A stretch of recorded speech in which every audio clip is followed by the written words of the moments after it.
Les diabètes monogéniques sont des diabètes liés à une anomalie d'un gène impliqué dans le développement ou le fonctionnement de la cellule qui fabrique l'insuline, la cellule bêta du pancréas. La présentation clinique est celle d'une hyperglycémie, avec ou sans symptômes, soif, envie fréquente d'uriner, fatigue, selon la durée et le niveau de l'hyperglycémie. Les premiers signes de la maladie peuvent arriver à tout âge de la vie, de la période néonatale à l'âge adulte. Les diabètes monogéniques sont rares, ils représentent environ 3% des diabètes de l'enfant et il en existe plusieurs formes en fonction du gène impliqué. Le diagnostic clinique est celui d'un diabète. L'origine monogénique du diabète sera suspectée après avoir éliminé un diabète de type 1, forme de loin la plus fréquente des diabètes chez l'enfant, par l'absence de marqueurs d'auto-immunité caractéristiques du diabète de type 1.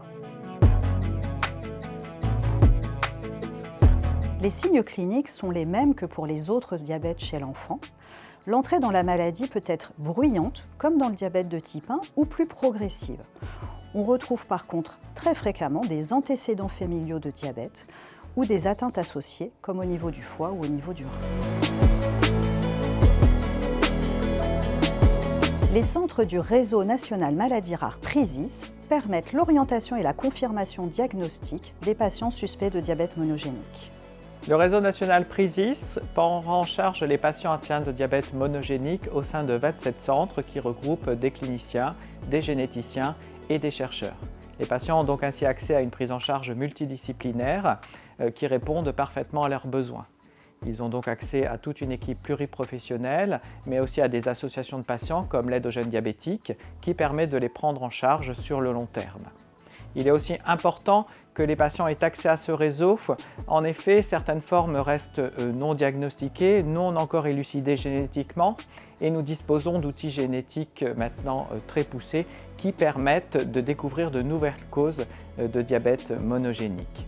L'étude de ces nouvelles formes de diabète monogénique permettra d'enrichir nos connaissances à la fois sur le développement et le fonctionnement de la cellule à insuline et donc de proposer le meilleur traitement aux patients.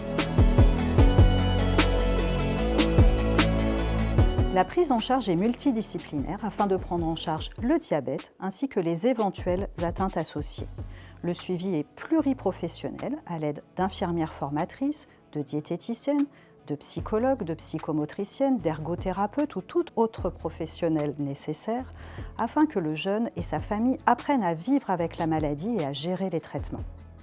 La prise en charge thérapeutique de ces patients va être basée sur la cause génétique du diabète. On parle ainsi de médecine personnalisée.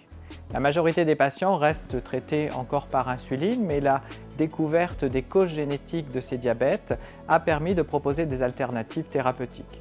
Dans certaines formes de diabète, comme par exemple les MODY 2, on a pu ainsi remplacer les traitements par des règles hygiéno-diététiques. Dans d'autres diabètes, comme les diabètes néonataux, qui sont des diabètes monogéniques qui apparaissent dans les 6 premiers mois de vie, la découverte spécifique de certaines causes génétiques a permis de complètement transformer la prise en charge de la maladie. On a pu ainsi arrêter l'insuline chez ces bébés et proposer un traitement par voie orale, beaucoup plus facile à donner et qui permet non seulement de traiter le diabète, mais aussi les complications neurologiques liées à la maladie. Et ceci n'aurait pas été possible sans tous ces réseaux de chercheurs, de médecins et de généticiens qui sont disponibles dans le réseau PRISIS.